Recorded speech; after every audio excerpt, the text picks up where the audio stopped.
Baik, pada kesempatan kali ini saya akan memberikan kuliah tentang teknik elektrokimia.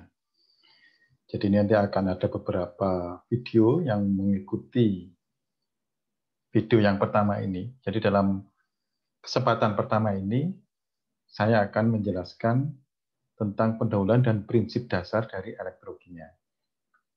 Sebelum saya mulai, saya akan memperkenalkan diri dulu. Nama saya Rustiawan, saya adalah dosen dari Departemen Teknik Kimia Institut Teknologi 10 November. Jadi dalam kuliah teknik elektrokimia ini, tujuan dari pembelajarannya adalah bahwa setelah ini masa memahami dan mengalami betapa penting dan menariknya disiplin teknik elektrokimia. Kemudian bisa menguasai konsep dasar teknik elektrokimia dari sudut pandang termodinamika, kinetika, dan perpindahan massa dalam kaitannya dengan struktur elektroda dan teknik elektroanalitik.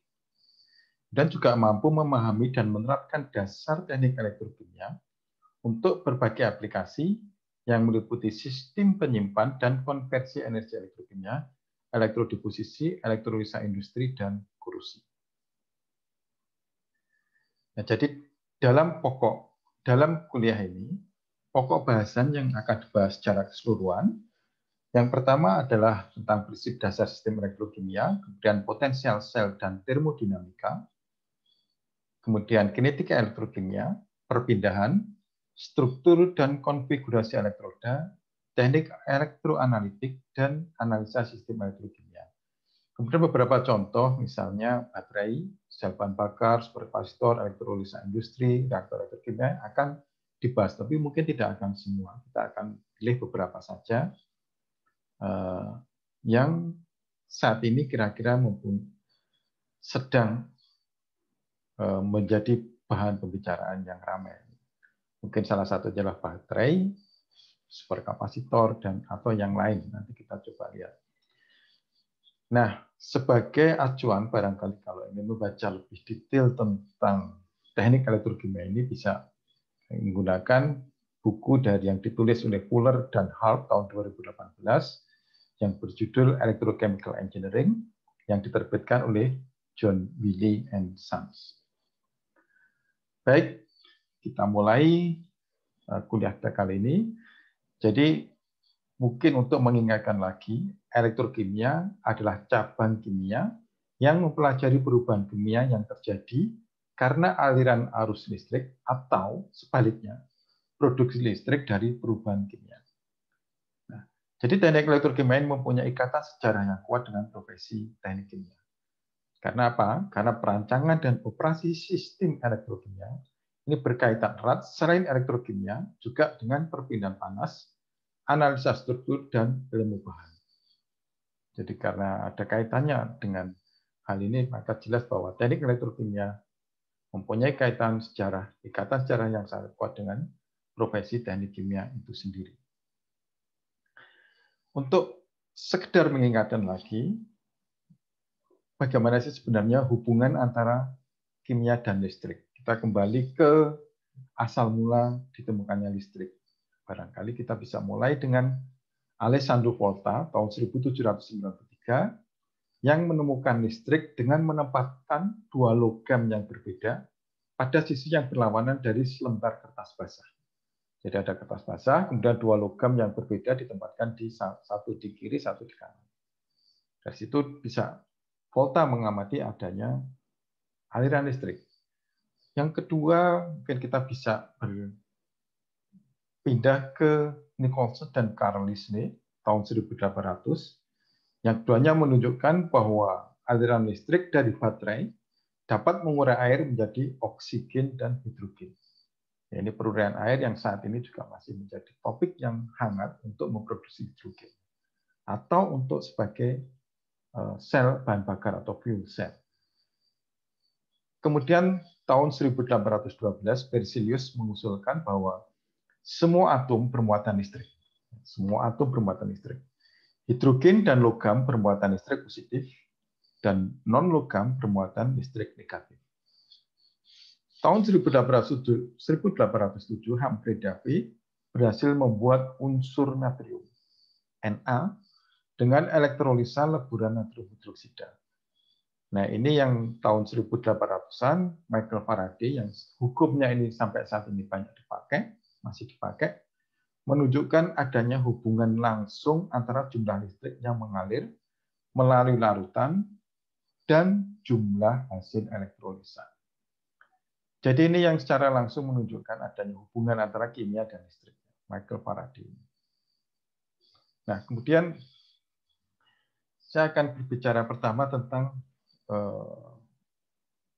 sebuah sel elektrokimia. Ini adalah skema yang disebut skema sel Daniell. Jadi ini yang saat ini banyak dipakai sebagai contoh untuk mengajarkan sistem elektrokimia.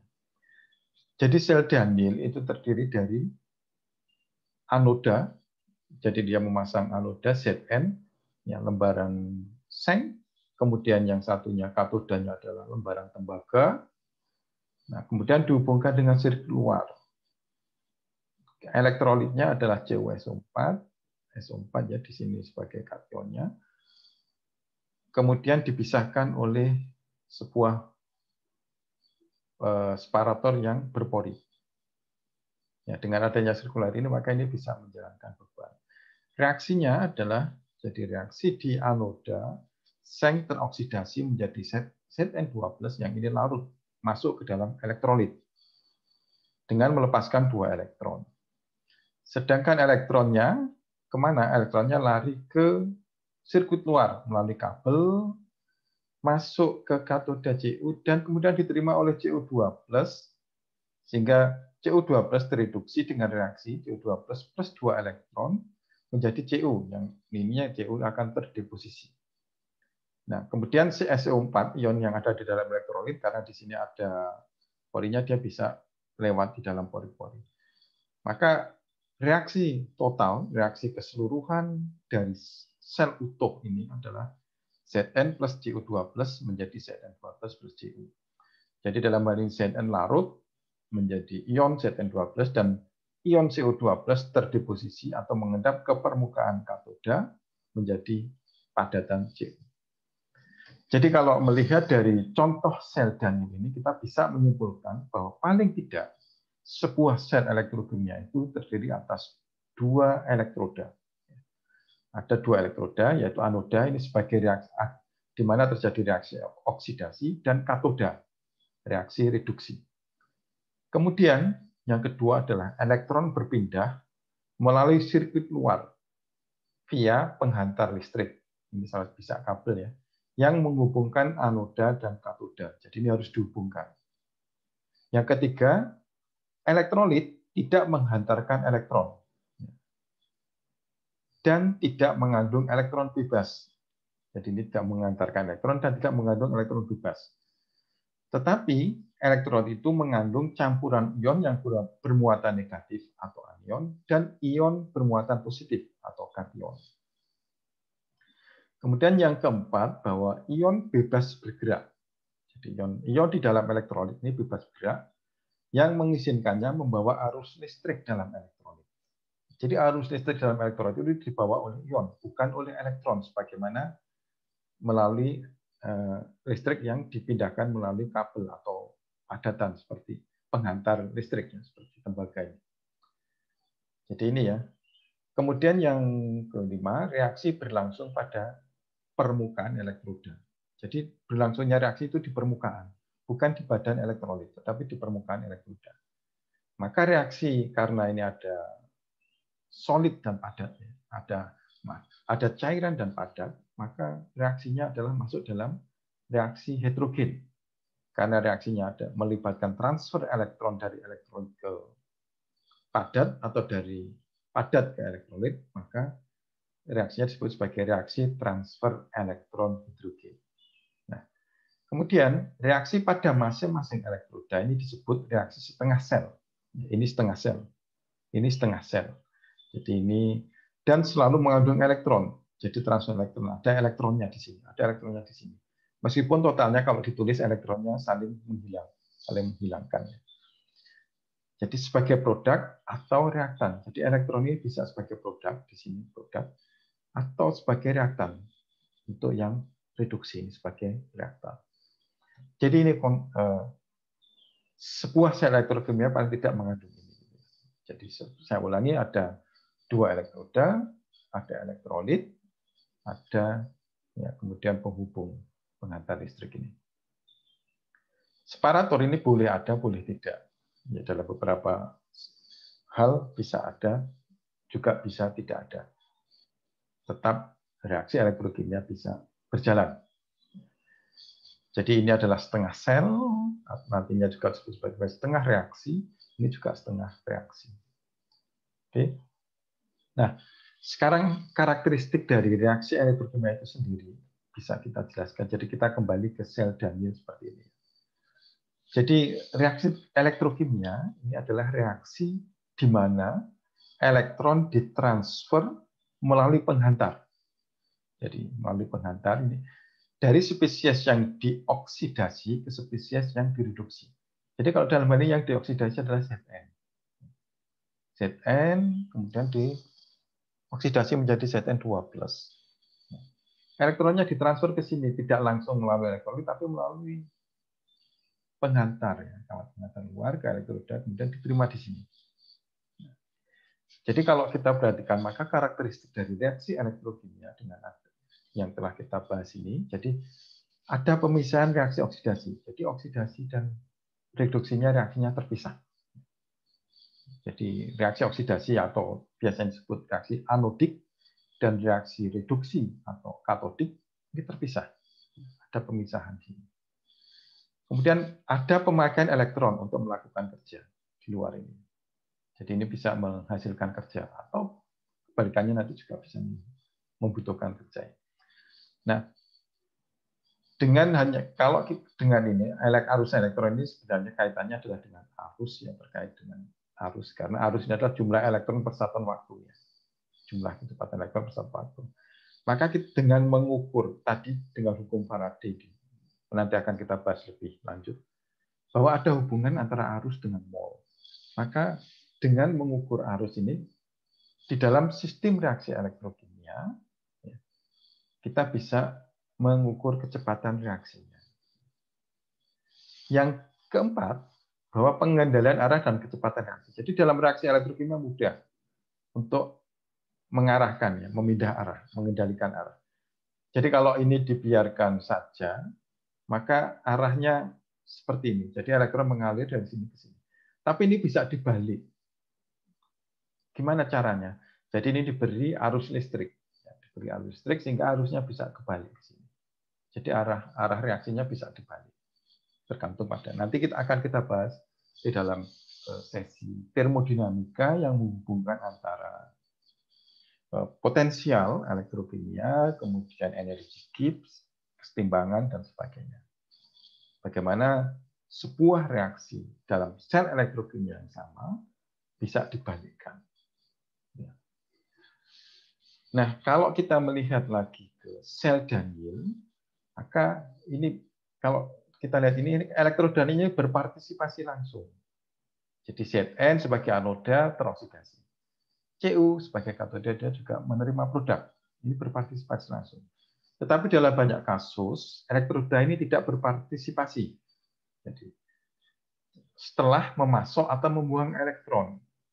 Jadi elektronnya, kalau dalam ini elektron masuk ke sini, masuk ke sini.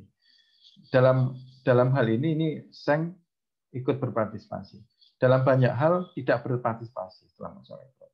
Maka elektroda yang bersifat seperti ini, yaitu dia tidak berpartisipasi, disebut elektroda inert. Jadi yang banyak dipakai elektroda inert ini logam mulia, misalnya platina atau PT atau grafit, karbon, ya, salah satu karbon. Kemudian yang ketiga bahwa jadi ada dua jenis elektroda, ya. Satunya elektroda berpartisipasi, satunya tidak berpartisipasi atau inert. Kemudian reaktor dan produk dalam reaksi elektrokimia dapat berupa padat, cair, spesies terlarut, atau gas. Ya, bisa ini ya, bisa padatan, bisa cair, bisa spesies yang terlarut seperti ion ini atau gas. Misalnya ini pelepasan hidrogen pada elektroda inert. Jadi misalnya pakai elektrodanya menggunakan PT platina atau karbon, maka PT atau karbon tidak ikut bereaksi. Kalau di sini air misalnya, maka yang teroksidasi adalah airnya atau H+. Ya. Ini kalau ini tereduksi ya, misalnya pelepasan gas hidrogen pada elektroda inert, H+ menerima 2 elektron menjadi gas H2. Contoh lagi misalnya besi 2 jadi Fe2+ menjadi besi 3. Jadi ini tereduksi. Kalau ini menjadi spesies terlarut. Spesies terlarut. Jadi ada beberapa hal ini ya, reaksi di dalam, jadi reaktan dan produk dalam reaksi elektrokimia. Nah, kemudian kalau kita perhatikan lagi sel Daniell seperti ini, bahwa ion tembaga, ini menerima 2 elektron. Ini 2 elektron, dan seng ini kehilangan 2 elektron. Jadi sengnya kehilangan 2 elektron yang lari ke sirkuit keluar, Cu menerima 2 elektron. Kemudian ion hidrogen ini masing-masing menerima, kalau yang dalam contoh yang ini ya, ion hidrogen masing-masing menerima 1 elektron menghasilkan gas hidrogen.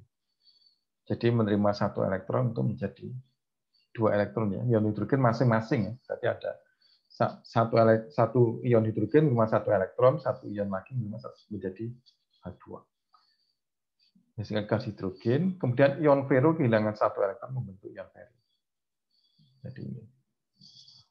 Jadi jumlah elektron yang diterima bisa berbeda-beda tergantung valensinya atau bilangan oksidasinya.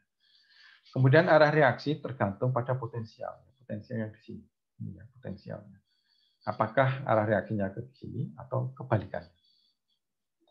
Tetapi yang perlu diperhatikan adalah bahwa produk oksidasi dan reduksi ini ditentukan oleh struktur elektron spesies yang berpartisipasi produknya ini. Apakah berupa misalnya Zn2+ atau padatan, ini tergantung pada ini. Struktur elektron spesies yang berpartisipasi. Nah, jadi seperti ini, apakah jadi gas, apa jadi masing-masing ini dalam spesies semua. Nah, untuk melihat ini, kita bisa melihat tabel standar potensialnya yang menunjukkan reaksi elektrokimia dan standar potensialnya. Ya. Yang dengan perjanjian ya, bahwa reaksinya ini ditulis sebagai reaksi reduksi. Jadi ditulis seperti ini. Kalau misalnya bentuknya oksidasi ini juga dibalik. Jadi Zn2+ per 2e menjadi Zn. Jadi selalu potensial di dalam tabel itu nanti dituliskan dalam reaksi reduksi. Yang akan kita coba lihat di ini. Ini adalah salah satu contoh dari potensial elektroda standar. Jadi larutan dalam air ada suhu 25 derajat Celcius dan tekanan 1 atmosfer. Misalnya K+ plus E menjadi K minus 2,936 volt dan seterusnya. Jadi kalau minusnya semakin besar, ini sebenarnya semakin sulit untuk tereduksi. Jadi sebenarnya kalau ini minusnya besar, ini lebih cenderung untuk teroksidasi. Sebenarnya reaksi yang sebenarnya. Tetapi ini cara penulisan saja. Kalau yang di sini ini lebih mudah untuk tereduksi. Jadi AO dan seterusnya. Jadi kalau semakin positif yang besar, dia akan menjadi semakin mudah untuk tereduksi. Nah, nanti misalnya kalau kita punya 2 pasangan, kita bisa menentukan arah reaksinya itu kemana. Jadi ini salah satu contoh potensial elektroda standar. Nah, sekarang coba ini saya coba untuk membuat ilustrasi dari pemakaian tabel yang tadi. Misalnya, korosi besi dalam larutan asam jenuh oksigen. Asam yang jenuh dengan oksigen. Jadi pada satu elektroda, logam besi dioksidasi menjadi membentuk Fe2+. Pada elektroda yang lain, oksigennya yang direduksi. Jadi kalau kita lihat dari tabel, reduksi besi, ini ya, tabelnya ini reduksi besi, ini. Bukan, kalau Fe, mana? Ini. Oh ya, ini dari Fe, ini yang ini yang Fe2+. Di Fe2 plus 2E menjadi Fe. Jadi kalau seperti minus 0,44. Ini ya. Balik arah supaya ini oksidasi, karena tadi besinya teroksidasi, menjadi Fe menjadi Fe2 plus 2E. Kemudian reaksi oksigen dalam asam, O2 menjadi H plus 2E. Jadi kita bisa lihat di sini, oksigen dalam asam. Reaksinya ini dengan potensialnya 1,229. Karena ini lebih mudah untuk bereduksi. Jadi ini pasti yang tereduksi, ini yang teroksidasi. Kalau dua reaksi ini digabung, maka akan mendapatkan O2 plus 4H plus 2Fe menjadi 22O plus 2Fe2 plus. Jadi dengan melihat tabel itu kita bisa memprediksi kira-kira reaksi ketika besi itu terkorosi, reaksi yang terjadi apa. Kalau dari sudut pandang elektrokimia. Ya. Jadi akan terjadi reaksinya seperti ini. Nah, sebenarnya di mana pentingnya sistem elektrokimia dalam teknologi kita sehari-hari ini? Jadi kalau kita perhatikan sebenarnya siklus hidup logam ini adalah banyak melibatkan proses elektrokimia. Jadi misalnya ya dari tambang kita punya misalnya nikel, aluminium, tembaga. Nah, biasanya kalau di alam logam seperti besi dan seterusnya itu cenderung seperti tadi karena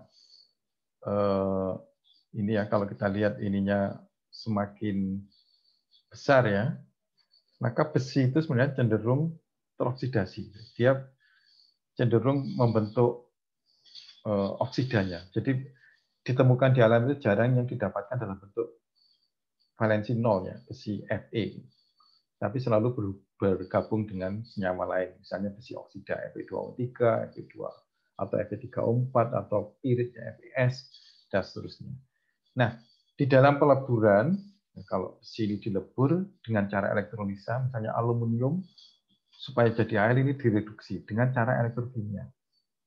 Pada suhu tinggi di leburan, kemudian karbonnya yang dia teroksidasi dikorbankan. Nah, jadi smelting ya, proses smelting itu yang untuk membuat logamnya. Jadi ini adalah teknologi di balik pembuatan logam murni ya, besi Al ya dalam bentuk itu adalah banyak melibatkan elektrokimia atau elektrolisa. Kemudian dalam pemakaian akhirnya di sini terjadi korosi, misalnya dibangun pakai jembatan, ini pasti kalau yang di struktur atau melihat ini pasti ada yang namanya pencegah jembatannya, pencegahan korosi, bisa dengan impress current, bisa dengan logam yang dikorbankan dan seterusnya. Jadi kalau sudah menjadi pemakaian ini korosi ini menjadi salah satu momok ya, salah satu dari proses yang ditakutkan karena sifatnya yang sangat merusak. Sehingga kalau jembatan bisa dilapisi dengan cat ya, untuk mencegah korosinya supaya dia tidak berhubungan dengan lingkungan yang di luarnya, atau dengan itu tadi diberi impress current ya, arus sehingga tidak terjadi pelarutan, kerusakan. Baik dia di kapal misalnya, jadi kapal, jadi mobil dan seterusnya itu pasti anti korosi. Nah, kalau kita beli mobil, beli sepeda motor selalu ditawari anti korosi. Karena kalau tidak diberi itu mungkin korosinya akan dipercepat. Kalau pakai anti korosi semakin diperlambat. Itu menjadi umur mobilnya mungkin bisa jadi lebih lama. Kalau 20 tahun tidak bisa jadi 30 tahun masih nggak apa-apa misalnya. Jadi dalam pemakaian akhir seperti ini, jadi terjadi korosi. Karena lingkungan bisa dengan hujan dan seterusnya. Kalau dengan siklus pun ya kembali dilebur ya, peleburan besi nanti dilebur dan seterusnya bisa recycle, bisa muter seperti ini. Jadi gitu ya. Jadi ini banyak melibatkan sistem elektrokimia. Jadi kelihatannya sistem ini menjadi memang sangat penting, apalagi akhir-akhir ini ketika teknologi digital menjadi semakin maju dan semakin banyak digunakan orang, teknik sistem elektrokimia ini menjadi hampir tidak bisa dipisahkan dari kehidupan kita sehari-hari. Pemakaian HP, pemakaian laptop, selalu membutuhkan baterai. baterai, yang membutuhkan baterai, di mana baterai itu adalah salah satu sistem elektrokimia. Nanti akan kita bahas lebih lanjut di belakang. Nah, jadi ini misalnya salah satu contoh ini ya, ini baterai mungkin yang di HP kalau dibuka sering lihat ini ya, misalnya oh kalau ini rechargeable baterai ultra high capacity model ini misalnya. Jadi tidak hanya penting untuk masyarakat tapi juga untuk kehidupan sehari-hari. Kalau misalnya aluminium murah tidak ditemukan, kita juga akan mungkin pesawat terbang yang saat ini juga tidak bisa kita nikmati dengan murah gitu penerbangan. Jadi ini ketika sistem elektrokimia untuk melebur aluminium kemudian merubah oksida alumina menjadi aluminium dari boksit dengan ditemukannya teknik elektrolisis ini memungkinkan untuk membuat logam aluminium yang ringan menjadi murah.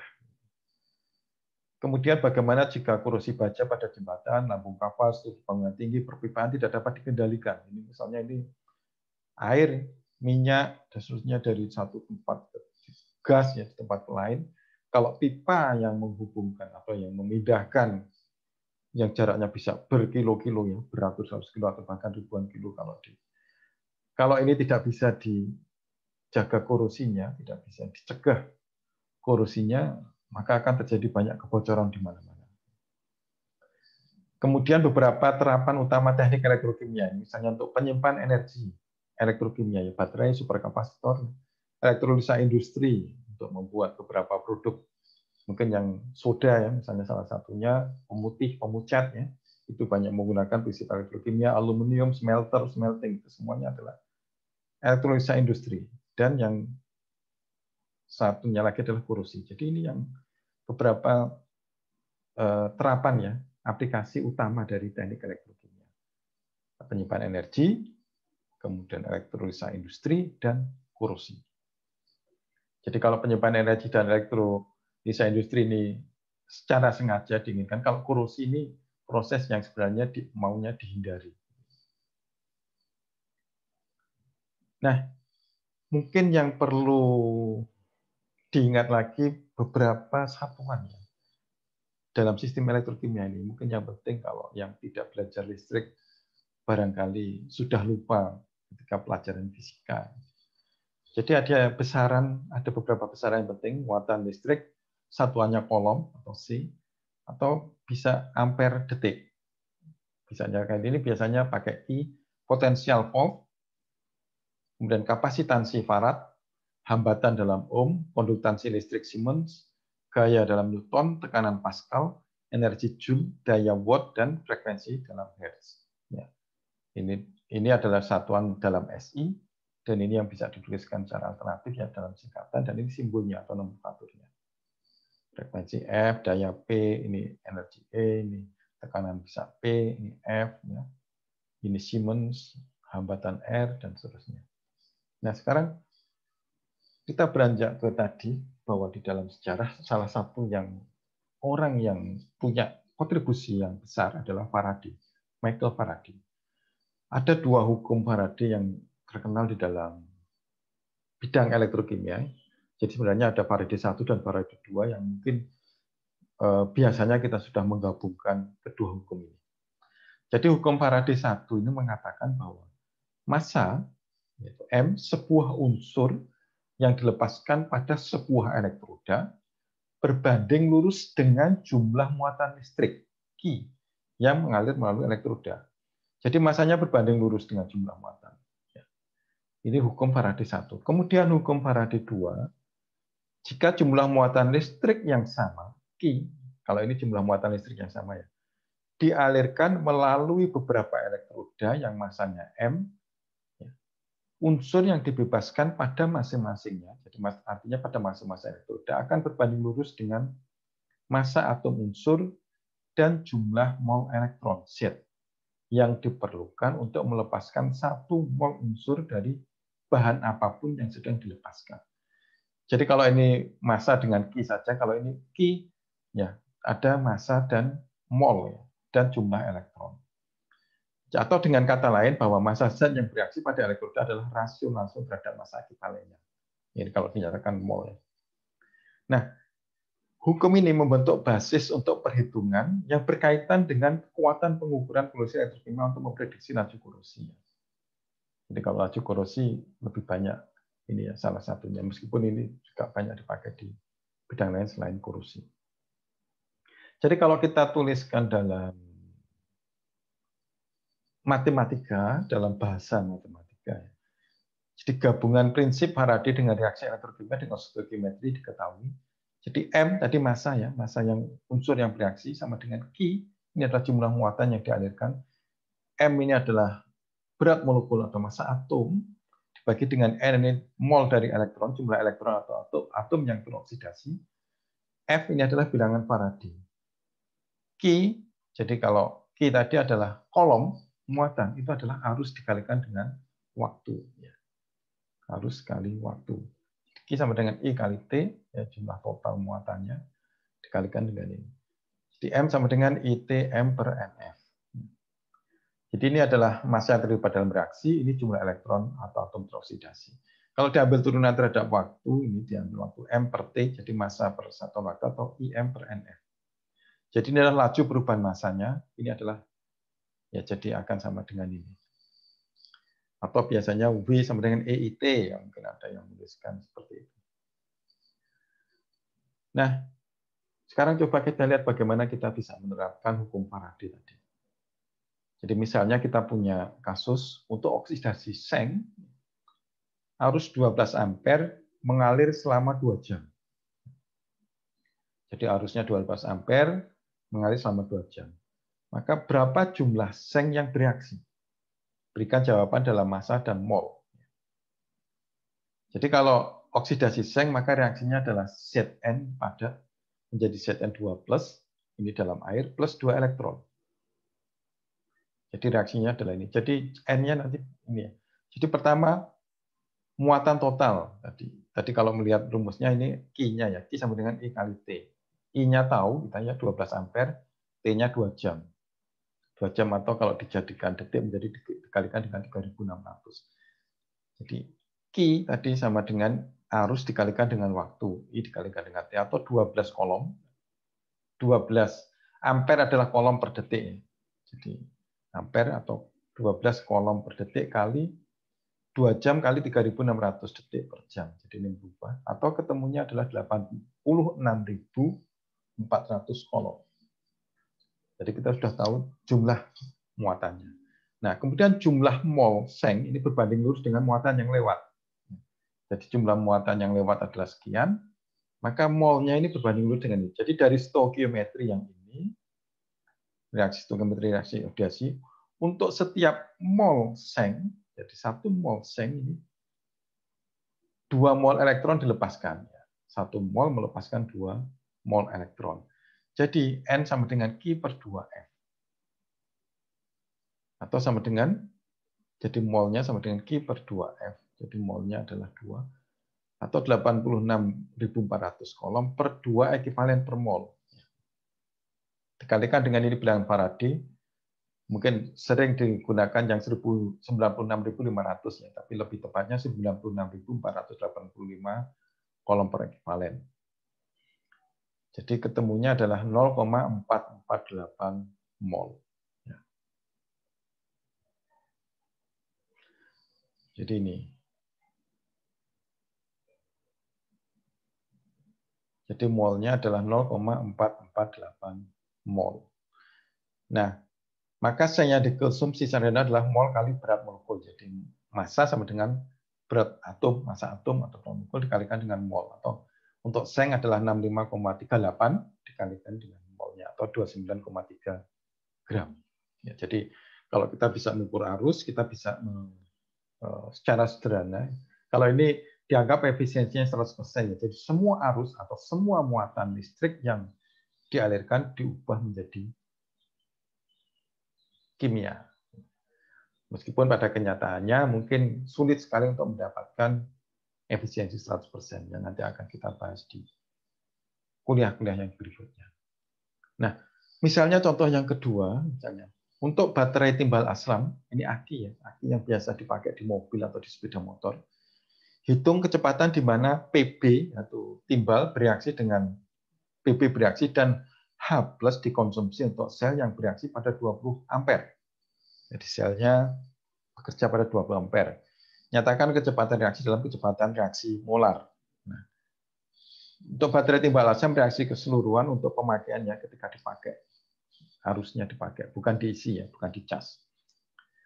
Pb plus PbO2 plus 2 DO4, ini elektronnya timbal asam itu adalah DO4, menjadi PbSO4 plus 2H2O. 2 PbSO4. Jadi baik anoda maupun katoda nanti baik Pb maupun PbO2 semuanya menjadi PbSO4. Nah, kemudian reaksi pada elektroda positif, yang ini yang positif PbO2 adalah seperti ini, menjadi PbSO4. Sedangkan pada elektroda negatifnya, Pb dengan SO4 juga menjadi PbSO4. Nah, sekarang kecepatan reaksi molar itu diperoleh dari R, kecepatan reaksi sama dengan massa dibagi dengan massa atom, dibagi dengan waktu. Ya. Atau arus per N kali F. Jadi mol ekivalen tadi arus. Nah, kemudian untuk PB untuk timbal, yang untuk PB-nya yang ini. Untuk timbal, kecepatan reaksinya dengan I per 2F. Kenapa 2? Karena di sini melepaskan 2 elektron. Jadi I-nya tadi 20 ampere, berarti 20 per 2F. F-nya tadi adalah 96.485 ya. Maka ketemunya adalah kecepatan reaksi untuk elektroda negatif adalah 1,04 kali 10 pangkat minus 4 mol per detik. Ya. Kemudian kecepatan reaksi molar H+, untuk yang H+, ini diperoleh dengan cara yang sama, tapi N-nya yang berbeda. Ya, untuk H+-nya. Ini H+ juga menjadi H2O, tapi N-nya yang berbeda. Dalam ini dua muatan ekivalen, jadi 2 elektron dalam reaksi setengah sel. Kalau elektronnya 2, H+-nya perlu 4 mol. Jadi N untuk H+ adalah 2 per 4-nya.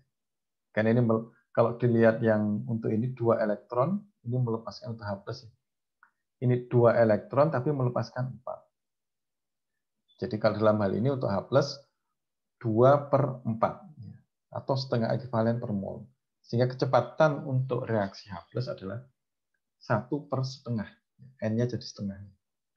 F atau 2 kali 20 per F atau 4,15 kali 10 pangkat minus 4 mol per detik. Jadi meskipun ini sistemnya dalam satu sistem yang sama, kecepatan reaksinya di elektroda positif dan negatif ini bisa berbeda. Tergantung pada reaksi kimianya, pada sistem kimianya ya. Jadi ini 4,15, ini 1,04. Jadi berbeda. Oke. Nah, sekarang tadi saya katakan untuk menghitung yang dengan hukum Faraday itu adalah dengan asumsi bahwa semua arus atau semua muatan listrik itu diubah menjadi kimia atau dipakai untuk reaksi kimia. Pada kenyataannya tidak, maka biasanya ada yang disebut sebagai efisiensi Faraday. Jadi yang melibatkan transfer elektron tadi secara langsung berkaitan dengan konsumsi reaktan yang digambarkan oleh hukum Faraday. Nah, dalam sistem nyata ada kemungkinan berlangsung banyak reaksi pada satu elektroda. Ya, tidak hanya satu, tapi bisa jadi 2, bisa jadi 3.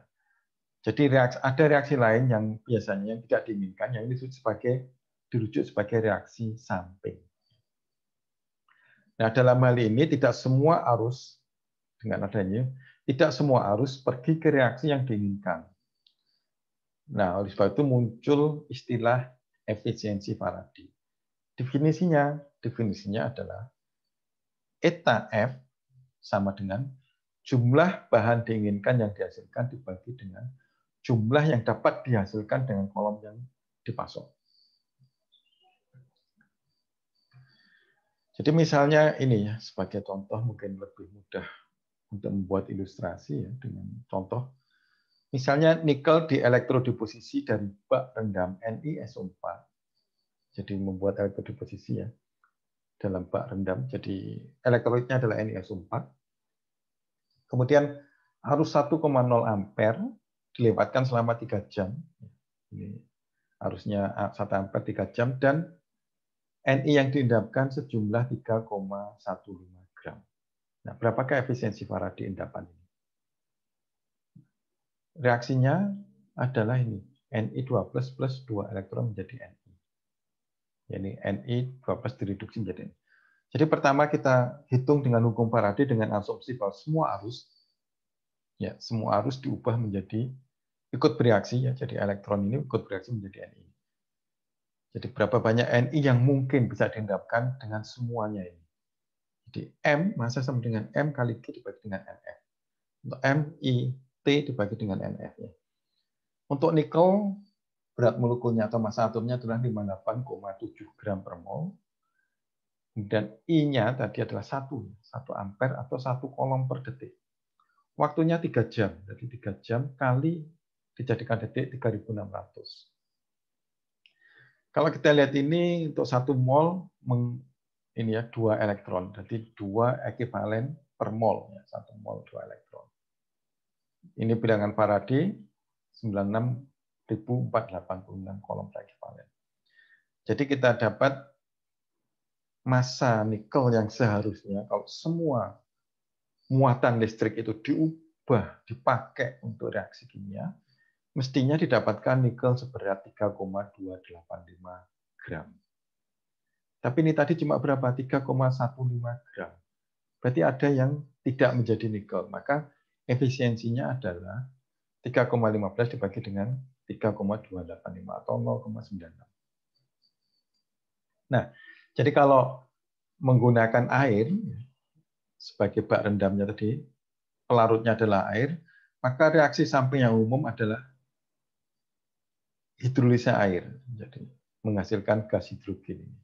Jadi selain arus yang dipakai untuk mengendapkan Ni, dia juga dipakai untuk mereduksi air menghasilkan gas hidrogen. Ini salah satu reaksi yang mungkin, reaksi samping yang mungkin. Sehingga efisiensinya tidak 100%, karena sebagian arus dipakai untuk mereduksi air menjadi gas hidrogen. Nah, jadi kalau tadi adalah arus yang dinyatakan sebagai nilai absolut ampere. Nah, kalau arusnya dinyatakan sebagai nilai absolut, ini sulit untuk membandingkan efisiensi dari alatnya. Jadi alat itu ada yang kecil sekali ya, seperti baterai koin, itu ukurannya kecil sekali, aki itu juga agak besar, ada lagi yang lebih besar.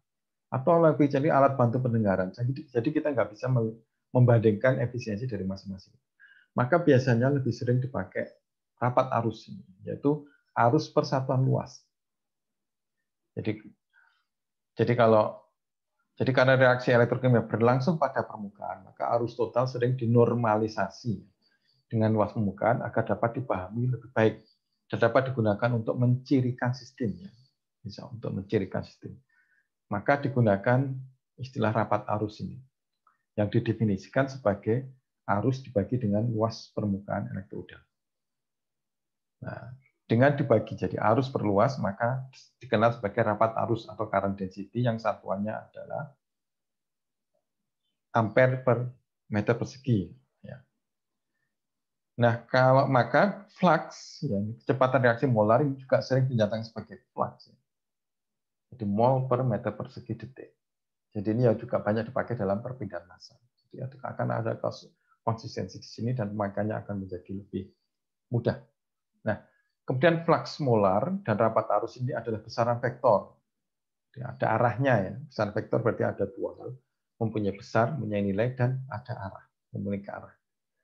Yang besar dan arah, dan jadi secara matematik dapat dituliskan sebagai I sama dengan I per A, atau sama dengan F sigma ZI NI.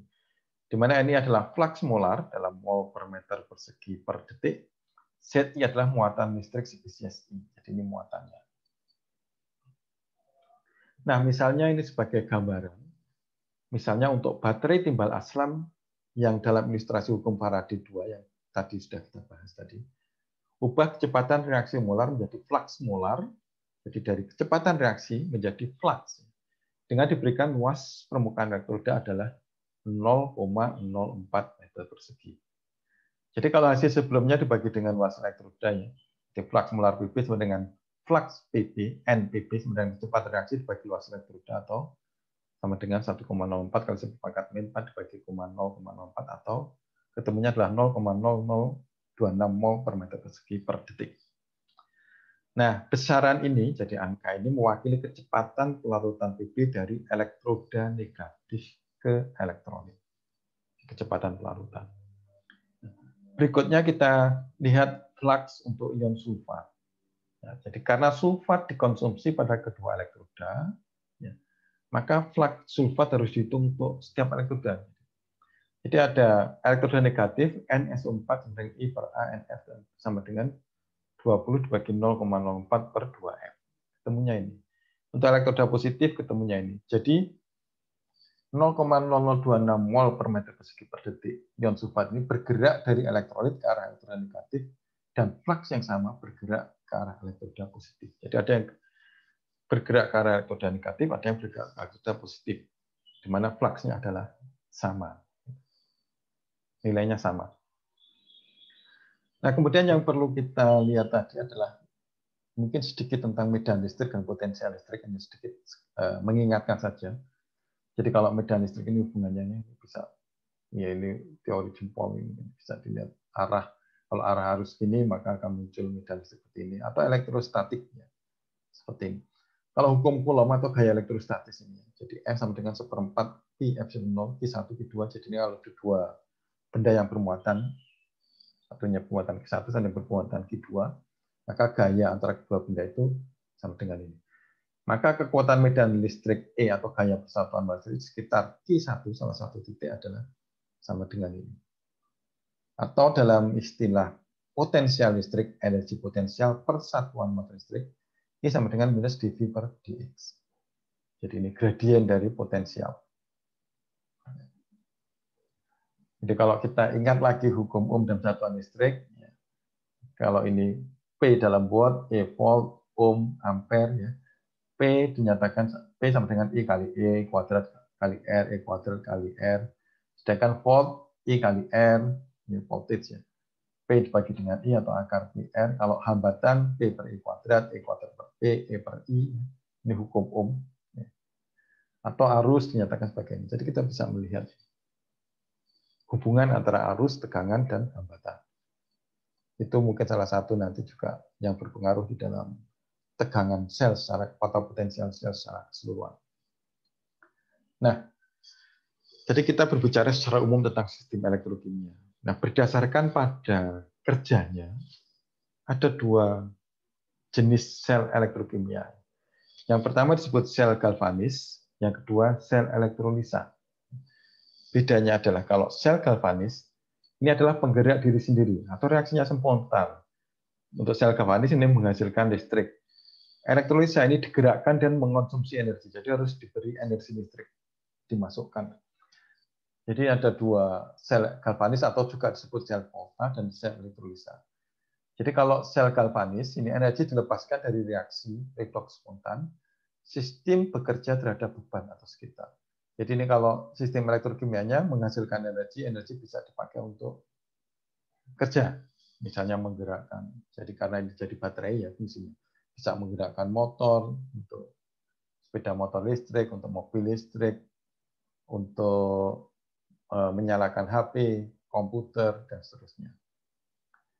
Jadi ini kemudian kalau secara elektrolisa satu daya, ada daya yang dibutuhkan, energinya dimasukkan ke sistem ini sehingga ini terjadi reaksi elektrokimia.